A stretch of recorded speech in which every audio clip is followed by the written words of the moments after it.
नमस्कार, बहुत स्वागत है आपका रिपोर्टर लाइव में। रिपोर्टर लाइव में हम बात करेंगे दिन भर की बड़ी खबरों की और हर खबर पर हमारे तमाम सहयोगी देंगे अपडेट। शुरुआत करेंगे उत्तर प्रदेश की राजधानी लखनऊ से, जहां पर बजट सत्र की कार्यवाही शुरू है और इस दौरान आज अखिलेश यादव ने किस तरीके से योगी सरकार पर तंज कसा, बता रहे हैं हमारे सहयोगी प्रियम पाठक। यूपी विधानसभा बजट सत्र के आज 8वें दिन नेता प्रतिपक्ष के तौर पर अखिलेश यादव ने बजट पर अपना वक्तव्य जो है वो रखा। सदन के अंदर कई मुद्दों को लेकर बजट के अंदर जिस तरीके से सरकार ने अपना 23 और 24 वित्तीय वर्ष के लिए जो है बजट जारी किया है, उसको लेकर अपना कहीं ना कहीं कह सकते हैं सरकार पर हमला बोला और कई मुद्दों पर सरकार को घेरा। जिस तरीके से भारतीय जनता पार्टी ने 2022 के चुनाव के पहले जो मैनिफेस्टो अपना जारी किया था, उसको लेकर उन्होंने कई तरीके के सवाल उठाए। उन्होंने कहा कि सरकार ने जो घोषणाएं करी थी, जो बातें कही थी चुनाव से पहले, उनको सत्ता में आने के बाद उसके लिए बजट में कोई प्रावधान नहीं किया गया है। इसके अलावा कई अन्य मुद्दों को लेकर भी अखिलेश यादव जो है वो नेता सदन योगी आदित्यनाथ और सरकार पर हमला बोलते हुए नजर आए। उन्होंने साफ तौर पर कई मसलों को छुआ। उन्होंने साफ तौर पर कहा कि जो सरकार है वो केवल कुछ चीजों में ही उलझी हुई है, विकास को लेकर कोई कार्य नहीं किए गए हैं। और इसके अलावा अखिलेश यादव ने किस तरीके से समाजवादी पार्टी के कार्यकाल में कार्य किए गए थे, किस तरीके से विकास की इबारत को गढ़ा गया था, उसको भी सदन के अंदर रखा। कैमरामैन सुभाष चंद्रा के साथ Priyam Pathak, India voice, Lucknow. Ease of living using technology पर कार्यक्रम पर क्या कुछ बोले प्रधानमंत्री नरेंद्र मोदी, बता रहे हैं हमारे सहयोगी नितिन चौधरी। देश के प्रधानमंत्री नरेंद्र मोदी ने आज पूरी तरीके से कहा कि आधुनिक इंफ्रास्ट्रक्चर की तैयारी पूरी तरीके से भारत ने कर ली है। जिस तरीके से बजट के बाद आज पहली बार प्रधानमंत्री नरेंद्र मोदी ने देश को संबोधित करते हुए कहा कि इस तरीके की जो तैयारियां हैं वो कर ली गई हैं और ये सुनिश्चित कर रहे हैं कि डिजिटल क्रांति का लाभ सभी तक पहुंचे। प्रधानमंत्री ने यह बात ऑनलिसिस portable easy of living using technology के विषय पर बजट के बाद वेबिनार को संबोधित करते हुए कहा कि प्रधानमंत्री नरेंद्र मोदी ने कहा कि करदाताओं के सामने आने वाली समस्याओं का समाधान कर प्रणाली को फैशन बनाने की टेक्नोलॉजीज उपयोग किया जा रहा है। उन्होंने कहा कि टेक्नोलॉजीज के बिन नेशन और राशन का आधार बनाया, वहीं इसी मदद से जेम धन योजना का आधार मोबाइल नंबर की गरीबों को लाभ देने की मदद कही है।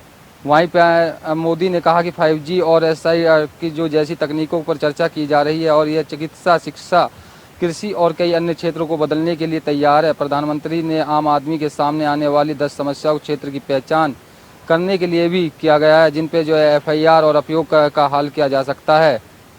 वहीं देश के प्रधानमंत्री नरेंद्र मोदी ने कहा है जिस विषयों की जो चर्चा यहाँ पर की जाती है, जो लोग काफ़ी परेशान होते हुए नजर आते हैं, उनके लिए पूरी तरीके से सुविधा दी जाएगी। वहीं पर बात की जाए कृषि को लेकर, तो कृषि के मामले में प्रधानमंत्री नरेंद्र मोदी ने साफ कर दिया कि जिस तरीके से जो टेक्नोलॉजी चीज़ों को देखते हुए लोग काफ़ी परेशान रहते थे, चाहे वो शिक्षा की बात की जाए या अलग अलग विषय की बात की जाए, तो उसको देखते प्रधानमंत्री नरेंद्र मोदी ने आज इस ऐप को जो है लॉन्च किया है। कैमरामैन महेश के साथ मैं नितिन चौधरी, इंडिया वॉइस। बिहार सरकार के वित्त मंत्री ने आज बजट पेश किया। इस बजट में क्या कुछ रहा खास, बता रहे हैं हमारे सहयोगी धीर राजपूत। बिहार विधानसभा में आज बजट पेश किया गया। बिहार के वित्त मंत्री विजय कुमार चौधरी ने आज बजट पेश किया, जिसमें उन्होंने कहा कि बिहार का जो बजट का आकार है वो 10 वर्षों में 3 गुना बढ़ गया है। आपको बता दें कि इस पूरे बजट के दौरान वित्त मंत्री ने कई योजनाओं को लेकर के बजट पेश किया, जिसमें उन्होंने बिहार में नौकरी का पिटारा खोला। वित्त मंत्री चौधरी ने बजट भाषण में कहा कि पुलिस विभाग में 75,543 पदों की भर्ती की मंजूरी दी गई है। वहीं इसके अलावा स्कूल में 40,506 प्रधान शिक्षकों की बहाली को लेकर के भी उन्होंने प्रस्ताव दिया। इसके अलावा आपको बता दें कि बजट को लेकर के वित्त मंत्री ने कई और अहम जो है बजट में पेश किया, जिसमें BPSC से 49,000 युवाओं को नौकरी देने का इसमें ऐलान किया। वहीं आपको बता दें कि बिहार सरकार का जो नारा है महिला सशक्तिकरण को, उसको लेकर के चौधरी ने कहा कि जीविका योजना के तहत महिलाओं को सामाजिक स्तर पर सशक्त किया जा रहा है। अभी तक कुल 10,45,000 स्वयं सहायता समूहों का गठन किया जा चुका है। इसके अलावा वित्त मंत्री ने सारी नारी शक्ति और साइकिल योजना में खर्च का ब्यौरा प्रस्तुत किया। इसके अलावा मई में जातीय जनगणना पूरा करने का भी ऐलान किया। वहीं उन्होंने बताया कि हमारी सरकार जो है नकल को रोकने का काम कर रही है। इस दौरान वित्त मंत्री ने सदन में भाषण के दौरान बताया कि मोदी सरकार हमारी सरकार की योजनाओं को कॉपी करने का काम कर रही है। उन्होंने गिनाते हुए कहा कि हर घर बिजली योजना हमने 2016 में शुरू की थी, मोदी सरकार ने 2017 में। वहीं उन्होंने राजस्व को लेकर के भी कहा कि बिहार सरकार की बड़ी उपलब्धियों में से राजस्व एक है, उसका कोसीय घाटा नियंत्रित हुआ है, साथ ही राजस्व में भी बढ़ोतरी हुई है। इसके अलावा वित्त मंत्री ने विशेष राज्य का दर्जा मिलने का भी प्रस्ताव रखा। उन्होंने कहा कि कोरोना काल के बाद आर्थिक मजबूती का सबूत यह है कि हमारी विकास दर देश में तीसरे नंबर पर है, सिर्फ 2 राज्य बेहद कम फासले में हमसे आगे निकल गए हैं। इसके अलावा वित्त मंत्री ने कहा कि बिहार जो है लगातार विकास की दर पर आगे बढ़ रहा है। कैमरामैन निक्की के साथ धी राजपूत, इंडिया वॉइस। उमेश पाल हत्याकांड का मुख्य साजिशकर्ता सदाकत खान की एक फोटो अखिलेश यादव के साथ वायरल हो रही है, जिस पर अब सियासी बवाल यूपी में मचा हुआ है। खबर की पड़ताल की है हमारे सहयोगी प्रियम पाठक ने। प्रयागराज हत्याकांड के मुख्य आरोपी सदाकत खान के साथ में अखिलेश यादव की फोटो वायरल होने के बाद अब इस मसले को लेकर जमकर सियासत हो रही है। सोशल मीडिया पर भी अखिलेश यादव की ये फोटो काफी ट्रोल हो रही है। लोगों के चर्चे का विषय ये फोटो बनी हुई है और लोग कहीं ना कहीं इसको लेकर अपनी अपनी तरीके से प्रतिक्रियाएं दे रहे हैं। हालांकि आज अखिलेश यादव ने सदन के अंदर इस पर अपनी प्रतिक्रिया दी। उन्होंने साफ तौर पर इस प्रतिक्रिया को लेकर कहा है कि जो आरोप उन पर लगाए जा रहे हैं वो बेबुनियाद है। विरोधियों को जवाब देते हुए अखिलेश यादव ने कहा कि तस्वीर किसी के साथ भी हो सकती है। कल खाना खाते समय हमारी तस्वीर मुख्यमंत्री जी के साथ में थी। आज सोशल मीडिया का जमाना है, कोई भी आता है और फोटो खिंचाता है, उस फोटो में लाने वाले भी साथ में हैं। तो कहीं ना कहीं इसके बाद सपा से जो सांसद हैं शफीकुर रहमान बर्क, उसके बयान पर भी जो सवाल किया गया तो उस पर भी साफ तौर पर अखिलेश यादव जो है वो समर्थन देते हुए नजर आए हैं। और कहीं ना कहीं अब हालांकि जरूर जो ये फोटो है सदाकत खान के साथ की अखिलेश यादव की, वो जरूर इस समय सोशल मीडिया पर वायरल हो रही है और लोग उसको काफी ट्रोल भी कर रहे हैं। कैमरामैन सुभाष चंद्रा के साथ प्रियम पाठक, इंडिया वॉइस, लखनऊ। बिहार में रामचरितमानस पर विवाद थमता नजर नहीं आ रहा है। क्या है ताजा मामला, बता रहे हैं हमारे सहयोगी धीर राजपूत। रामचरितमानस को लेकर के एक बार फिर बिहार के शिक्षा मंत्री चंद्रशेखर सिंह का विवादित बयान सामने आया है। चंद्रशेखर ने कहा है कि रामचरितमानस में कुछ दोहे जो है वो कचरे के समान है, इनको हटा देना चाहिए। यानी कि एक बार फिर चंद्रशेखर ने विवादित बयान देकर के माहौल को गर्म कर दिया है। आपको बता दें कि रामचरितमानस को लेकर के चंद्रशेखर ने इससे पहले भी विवादित बयान दिया था, जिसके बाद इस पर काफी सारी राजनीति देखने को मिली थी। वहीं इस बार फिर उन्होंने रामचरितमानस में दोहों को कचरा करार दिया है। आपको बता दें कि उन्होंने कहा है कि रामचरितमानस को लेकर के मैं चुप बैठने वालों में से नहीं हूं। जब तक रामचरितमानस में कुछ दोहों को हटाया नहीं जाएगा, उनको बदला नहीं जाएगा, तब तक मैं इस पर बोलता रहूंगा। उन्होंने ये तक कहा कि इसमें कुछ दोहे नहीं बल्कि इसमें काफी सारे ऐसे दोहे हैं जिनको रामचरितमानस से हटा देना चाहिए। कैमरामैन निक्की के साथ धी राजपूत, इंडिया वॉइस। बेलापुर और खारकोपर के बीच चलने वाली लोकल ट्रेन के 3 डिब्बे पटरी से उतर गए हैं। खबर की पड़ताल की हमारे सहयोगी स्वीटी दीक्षित ने। रायगढ़ जिले में खारकोपर रेलवे स्टेशन के पास खारकोपर एक्सप्रेस लोकल ट्रेन जो है वो पटरी से उतर गई। उसके 3 डिब्बे जो है पटरी से उतर गए। सुबह करीब 8 बजे यह हादसा हुआ है। इसी के साथ आपको जानकारी दे दें कि कई अधिकारियों ने बोला है कि वहां से ट्रेन जो है अब रवाना किया जा रही है, तमाम चीजें जो है वहां से हटा दी गई है। जनसंपर्क अधिकारी शिवाजी सुतार ने बताया कि घटना में किसी यात्री के घायल होने की कोई सूचना नहीं है। सुतार के मुताबिक मोटरमैन की तरफ से 3 डिब्बे सुबह 8:45 पटरी से उतर गए। उस समय ट्रेन नवी मुंबई के बेलापुर खारकोपर लाइन पर मुंबई से लगभग 30 किलोमीटर दूर खारकोपर स्टेशन पहुंचने वाली थी। एक और अधिकारी ने बताया कि घटना की सूचना मिलते ही पनवेल सहित अन्य क्षेत्रों में राहत ट्रेन रवाना की गई है और वरिष्ठ अधिकारी भी घटनास्थल पर पहुंचे हैं। अधिकारी के अनुसार बेलापुर के जो भी चीजें हैं वहां से हटा ली गई है और साथ ही जानकारी दे रहे कि ट्रेन के बेपटरी होने का कारण अभी स्पष्ट नहीं हो पाया है। बता दें इस हादसे के बाद से जो रेलवे लाइन है बेलापुर और खारकोपर में अभी कोई भी ट्रेन नहीं चल पा रही है। फिलहाल राहत का और बचाव का कार्य अभी भी जारी है। किसी के घायल होने की कोई भी खबर निकल के सामने नहीं आई है। निकांत गुप्ता कैमरामैन के साथ मैं स्वीटी दीक्षित। उत्तराखंड में बिजली संकट देख प्रशासन ने एस्मा लगा दिया है और इस खबर की पड़ताल की हमारे सहयोगी अभय कल्त्रा ने। प्रदेश में बिजली संकट को देखते हुए बिजली विभाग त्वरित गति से काम करता नजर आ रहा है। विभाग के सचिव की तरफ से एस्मा के आदेश जारी कर दिए गए हैं, यानी ऊर्जा विभाग के तीनों निगमों में एस्मा लागू कर दिया गया है। और इसी एस्मा के चलते आगामी 6 महीने तक विभाग के कोई भी कर्मचारी या कर्मचारी संगठन हड़ताल नहीं कर सकता है, क्योंकि जिस प्रकार से आने वाले दिनों में बिजली को लेकर समस्याएं खड़ी होंगी, उस समस्या से निपटने के लिए विभागीय अधिकारियों और कर्मचारियों का फील्ड में रहना जरूरी है। और यही वजह है कि कर्मचारियों को सतर्कतापूर्वक काम करने के निर्देश दिए गए और एस्मा के कारण अब वो कोई भी हड़ताल यहाँ पर नहीं कर पाएंगे। और हड़ताल ना होने के चलते कह सकते हैं कि जो जनता की परेशानी होगी वो कहाँ पर कम हो पाएगी। बिजली विभाग का यही तर्क है और यही आदेश यहाँ पर लागू भी कर दिया गया है कि हड़ताल नहीं होगी। कैमरामैन नसरुल्लाह साथ अभय कैंतुरा, इंडिया वॉइस, देहरादून। दिल्ली में एक बार फिर से दरिंदगी का मामला सामने आया है। म्यांमार की एक महिला पर 4 युवकों ने गैंगरेप किया है। खबर की पड़ताल की हमारे सहयोगी पूजा झा ने। साउथ ईस्ट दिल्ली के कालिंदी कुंज थाने में एक विदेशी महिला ने अपने साथ अपहरण और दुष्कर्म की वारदात को अंजाम देने के लिए 4 युवकों पर गंभीर आरोप लगाया। उसने कालिंदी कुंज थाने में शिकायत दर्ज करवाई। शिकायत के मुताबिक ये जो घटना है 23 फरवरी की है, जब एक ऑटो चालक ने बहला फुसलाकर म्यांमार मूल की रहने वाली एक महिला को अपनी ऑटो में बिठाया, जिसके बाद उसकी नाक के सामने एक कपड़ा रख दिया और इसके बाद वो पीड़ित महिला बेहोश हो गई। जब होश में आई तो उसने खुद को एक कमरे में बंद पाया, जहां पर ऑटो ड्राइवर समेत उसके 4 अन्य साथी मौजूद थे। महिला के मुताबिक उन चारों ने पूरी रात बेहोशी की हालत में उसके साथ दुष्कर्म की घिनौनी वारदात को अंजाम दिया। फिलहाल पुलिस ने इस मामले में जो FIR है वो दर्ज कर ली है। साथ ही आरोपियों की तलाश की जा रही है। पीड़िता के बयान के आधार पर क्राइम लोकेशन की भी तलाश की जा रही है।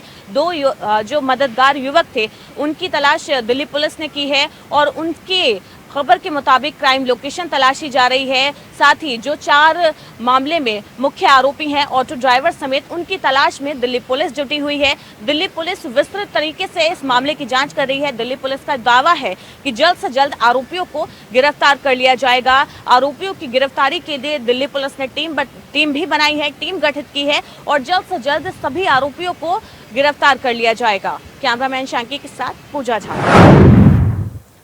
अलीगढ़ में तेज रफ्तार का कहर लगातार देखने को मिल रहा है। क्या है ताजा मामला, बता रहे हैं हमारे सहयोगी प्रदीप पुंडेर। अलीगढ़ में एक बार फिर देखने को मिला रफ्तार का कहर। लगातार ये तीसरा मामला है इस हफ्ते में जहां पर तेज रफ्तार के कारण लगातार हादसे हो रहे हैं। यह मामला अदरौली थाना क्षेत्र के रामगढ़ रोड का है, जहां पर एक मैक्स चालक ने 2 बाइक सवारों को रंधे हुए एक रोड के किनारे स्विफ्ट कार खड़ी थी उसको भी उड़ा दिया। दरअसल ग्रामीणों का कहना है कि जो कार चालक था, जो मैक्स चालक था, वो नशे में धुत था और तेज रफ्तार से गाड़ी लेकर आ रहा था और चालक का नशे में होने के कारण और रफ्तार अधिक होने के कारण गाड़ी से संतुलन उठ गया और उसने 2 बाइक सवारों को रौंद दिया, जिनमें से दोनों की हालत काफी गंभीर है। और जो चालक उसके बाद में गाड़ी को आगे ले गया और आगे रोड के किनारे एक स्विफ्ट कार खड़ी थी, वहां जाकर उसने उस कार को भी टकरा दिया। टकराने के बाद में चालक परेशान हो गया और वहां से उतरने की कोशिश की, भागने की कोशिश की, तभी अचानक ग्रामीण वहां पहुंच गए और ग्रामीणों ने पकड़कर उस नशे में धुत चालक को जमकर मारा पीटा। उसके बाद पुलिस को सौंप दिया। वहीं जो घायल थे उनमें से एक की हालत काफी गंभीर बताई जा रही है और वह मेडिकल कॉलेज में एडमिट है। मैं प्रदीप पुंडीर, इंडिया वॉइस, अलीगढ़। और उधर रायबरेली में भी तेज रफ्तार का कहर देखने को मिला है। खबर की पड़ताल की हमारे सहयोगी राजू तिवारी ने। रायबरेली में मार्ग दुर्घटनाओं का कहर देखने को मिल रहा है और लगातार रफ्तार का कहर देखा जा रहा है, जिसके चलते मार्ग दुर्घटनाओं की बाढ़ आ गई है। लगातार मार्ग दुर्घटनाओं में लोगों की मौत हो रही है। आखिर ये कब थमेगी और कब इस पर लगाम लगेगा, ये तो देखने वाली बात होगी। लेकिन लगातार सड़क हादसों के चलते लोगों की जान जरूर जाती हुई दिखाई पड़ रही है। आपको बता दें, ताजा मामला रायबरेली जिले के बछरावा थाने क्षेत्र का आया है, जहां पर 2 अलग अलग मार्ग दुर्घटनाओं में 3 लोगों की मौत हुई है। आपको बता दें, पूरा मामला रायबरेली जिले के बछरावा थाना क्षेत्र का है, जहां बताया जा रहा है कि वैवाहिक कार्यक्रम से वापस लौटते समय 2 अलग अलग सड़क हादसे हुए। बाइक सवार लोगों का ये हादसा हुआ है, जिसमें 3 लोगों की मौत हुई है। आपको बता दें, ये पूरा हादसा मवेशियों के टकराने के कारण हुआ है। अक्सर देखा जाता है कि सड़कों पर आवारा मवेशियों की बाढ़ आई है, लेकिन अगर प्रशासन की बात करें तो प्रशासन लगातार इसे अनजान बना हुआ है। लेकिन जो जान जाने की यहाँ पर लगातार औसत है, वो लगभग हफ्ते भर में दर्जन भर से अधिक लोगों की रायबरेली जिले में सड़कों पर जान जाती है सड़क हादसे में। लेकिन इस पर कब विराम लगेगा और यहाँ का जिला प्रशासन कब इस ओर ध्यान देगा, ये तो आने वाला वक्त बताएगा। लेकिन इसको लेकर लोगों में आक्रोश देखने को मिल रहा है और वहीं देखा जा रहा है कि जो सामाजिक संगठन है उनके द्वारा भी मांगे की जा रही है और इसके खिलाफ आवाज भी उठाई जा रही है। लेकिन अब इस पर विराम लगाने के लिए क्या सामाजिक संगठन और स्थानीय लोगों को आवाज बुलंद करने के बाद ही यहाँ का स्थानीय प्रशासन जागेगा, ये तो आने वाला वक्त बताएगा। लेकिन सड़क हादसों की लगातार बाढ़ देखने को मिल रही है। Raju Tiwari, India voice, Raebareli. उधर बदायूं में एक ऑटो मालिक को प्राइवेट फाइनेंस लिमिटेड कंपनी का लोन ना अदा करना उसकी जान जोखिम में आ गई और जान से उस लोन की कीमत चुकानी पड़ी है। खबर की पड़ताल की है हमारे सहयोगी बबूंदर यादव ने।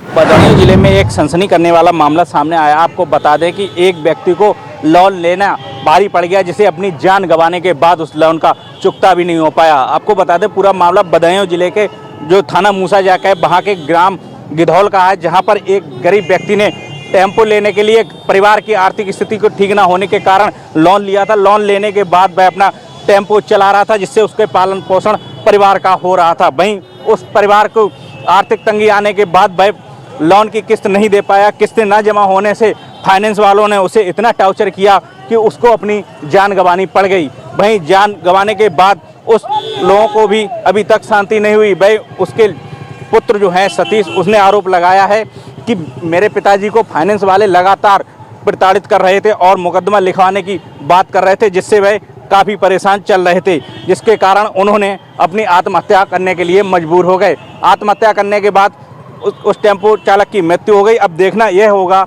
कि उन फाइनेंस वालों के खिलाफ अब पुलिस क्या कार्रवाई करती है। कैमरामैन सोहेल के साथ सतीश सक्सेना, इंडिया वॉइस, बदायूं। उधर मैनपुरी में सरसों की कटाई कर रहे एक युवक को पीट दिया गया है। खबर की पड़ताल की हमारे सहयोगी मुकेश कुमार ने। पुराउली थाना क्षेत्र में सनसनी केस घटना सामने आई है। आपको बताते चले सरसों की कटाई करने गए मजदूर की 50 वर्षीय मजदूर की हत्या हो गई है। पीट दबंगों ने उसके साथ मारपीट की। इसके बाद दबंगों ने उसके साथ इतनी बेरहमी से मारपीट की कि उसको घायल अवस्था में प्राइवेट अस्पताल में ले जाया गया, जहां उसकी मृत्यु हो गई है। पूरे मामले के अनुसार आपको बताते चले पुराउली थाना क्षेत्र के बुलालपुर में यह घटना हो गई है। सुबह 11 बजे जब प्रेमपाल पुत्र बाते सिंह जनपद थाना जसराना जनपद फिरोजाबाद के रहने वाले हैं नगला अमर सिंह के, वह लगातार यहाँ पर सरसों की कटाई कर रहे थे। जिसके बाद सरसों की कटाई करने के दौरान ही गांव के ही लोगों के साथ उसका विवाद हो गया। विवाद होने के बाद गाली गलौज तक नौबत आई और उसके साथ मारपीट होना शुरू कर दिया। इसके बाद मारपीट से गंभीर घायल होने के कारण उनके शरीर में इतनी चोटें आ गई। इसके बाद उनकी उपचार के दौरान मौत हो गई है। तो वहीं घटनास्थल का अपर पुलिस अधीक्षक राजेश कुमार द्वारा घटनास्थल का निरीक्षण किया गया, जिसके बाद घटनास्थल पर पहुंचकर शव को कब्जे में लिया गया। तो वहीं मौके पर पुलिस ने पूरे मामले की जांच शुरू कर दी है। तो वहीं राजेश कुमार अपर पुलिस अधीक्षक ने घटना का निरीक्षण किया है। उन्होंने बताया है कि यह सुबह ट्रैक्टर से सरसों की कटाई करने के लिए प्रेमपाल गए हुए थे, तो गाँव वालों ने उनको रोकने के साथ साथ गाली गलौज करना शुरू कर दिया। इसके बाद प्रेमपाल की हाथापाई के दौरान ही उनके शरीर में चोटें लग गई और उपचार के दौरान प्रेमपाल की मौत हो गई है। मौत होने के बाद परिवारीजनों को इसकी सूचना दी है। तो वहीं पुलिस ने शव को कब्जे में लेकर पोस्टमार्टम हाउस दे दिया है। पूरे मामले की जांच करते हुए जज आरोपियों की गिरफ्तारी किए जाने की बात कही है। सभी तथ्यों की जांच की जा रही है। फिलहाल मौके पर घटनास्थल पर ग्रामीणों की भीड़ भी लग गई है। तो इस घटना होने के बाद सनसनीखेज घटना जो हो गई है, ग्रामीणों में इसी घटना को लेकर चर्चा का विषय बनी हुई है। मैनपुरी से इंडिया वॉइस के लिए मुकेश कुमार।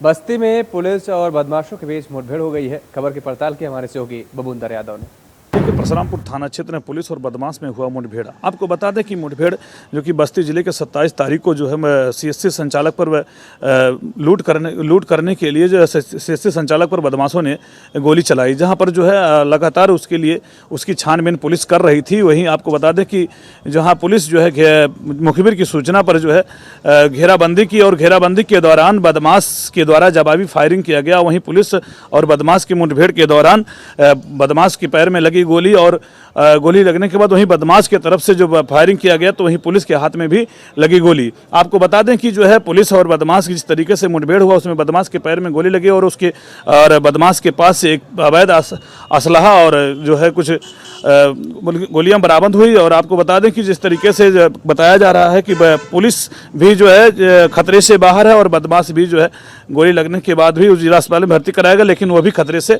बाहर बताया जा रहा है। बस्ती से इंडिया वॉइस के लिए भवुंदर यादव।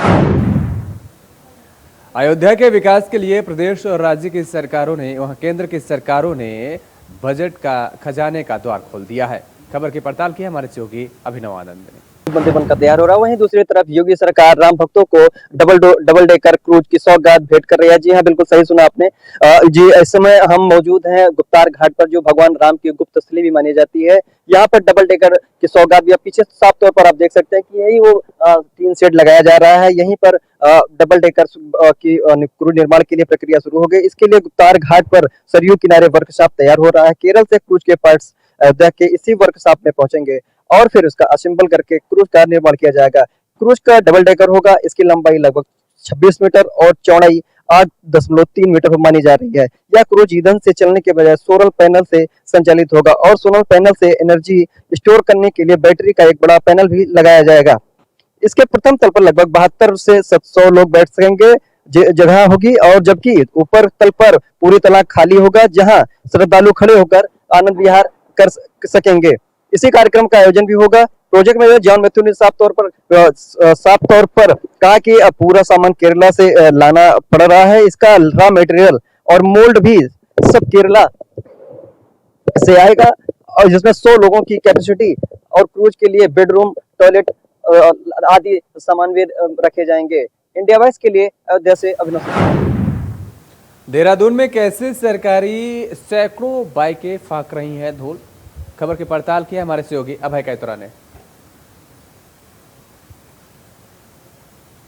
के लिए हीरो मोटरकॉर्प्स की तरफ से 320 मोटरसाइकिलें दी गई थी, जो राज्य के राजस्व क्षेत्रों में पटवारियों को दी जानी थी, ताकि जो कानून व्यवस्था है वो सुदृढ़ हो सके, राजस्व जो क्षेत्र है वो सुरक्षित हो सके।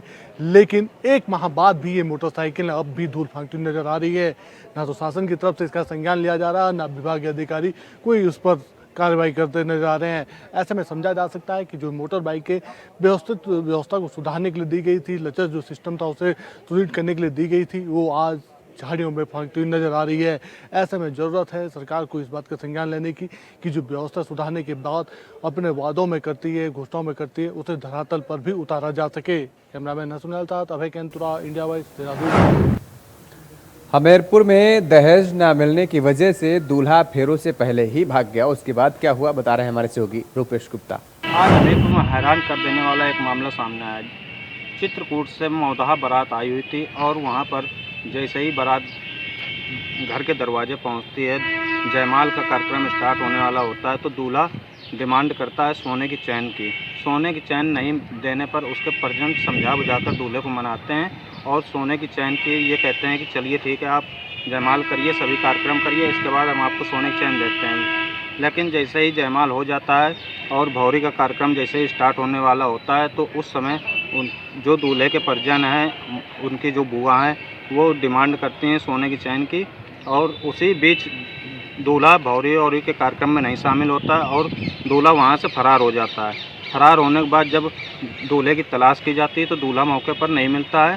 तो जब 24 घंटे बीत जाते हैं तो उनके परिजन मौके पर मौदाहा कोतवाली पहुँचते हैं और मामला दर्ज कराते हैं। मामला जैसे ही दर्ज होता है तो वहाँ जो एसआई थे उन्होंने मामले की पूरी जाँच की। जाँच में दूल्हा सोने की चैन की मांग कर रहा था। इसके बाद जाँच करने के बाद मौके पर पुलिस उनके घर पहुंचती है और छानबीन करती है क्या पूरा मामला है। मामले की जांच जैसे ही करती है तो जो दूल्हा उसकी तलाश पुलिस अभी कर रही है और मामला मौदहा कोतवाली पे दर्ज हो चुका है। इंडिया वॉइस से रूपेश गुप्ता, हमीरपुर।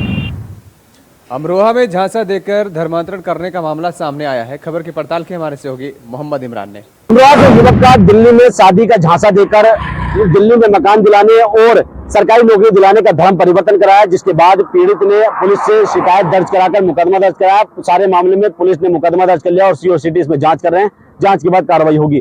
पूरा मामला अमरोहा नगर कोतवाली क्षेत्र के मोहल्ला नौगजा का है, जहां पर नौगजा निवासी चंद्रशेखर यादव जो कि दिल्ली में नौकरी करने के इरादे से गया था, जहां पर दिल्ली निजामुद्दीन पर उसकी मुलाकात एक मौलाना से हुई, जहां पर मौलाना से उसकी दोस्ती हो गई। मौलाना ने उससे दोस्ती की, दोस्ती करने के बाद अपनी साली से उसका शादी कराने का उसे झांसा दिया, दिल्ली में मकान दिलाने और सरकारी नौकरी दिलाने का झांसा दिया और उसका धर्म परिवर्तन करा दिया।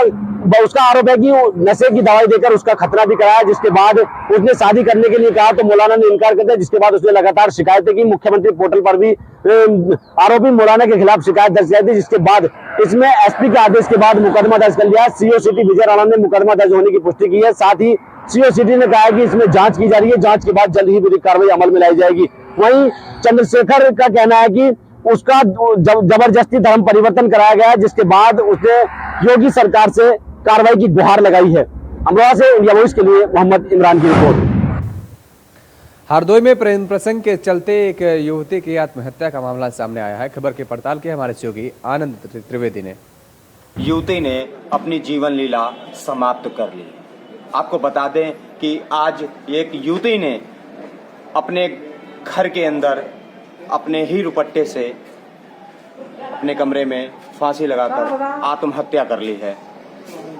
प्रेम प्रसंग का पूरा मामला था, क्योंकि 2 दिन पहले प्रेमिका के पिता ने युवक को रंगे हाथ अपने घर पर पकड़ लिया था, जिसकी शिकायत उसके पिता ने युवक के माता पिता से की थी। फिर आए दिन उसके 2 दिन बाद लगातार इसके प्रेमी के पिता और माता युवती को लगातार गाली गलौज कर रहे थे। हालांकि इस सूचना पर पुलिस मौके पर पहुंची है। पुलिस ने शव को कब्जे में लेकर पोस्टमार्टम के लिए भेजा है और पूरे मामले की जांच चल रही है और इसमें जो भी दोषी होगा उसके पे सख्त कार्रवाई होगी। ये पूरे मामले पे पुलिस अधीक्षक ने बताया है। हरदोई से आनंद त्रिवेदी, इंडिया वॉइस। और फर्रुखाबाद में धार्मिक भावनाओं के ठेस पहुंचाने का मामला सामने आया है। क्या है मामला, बता रहे हैं हमारे सहयोगी आदर्श यादव।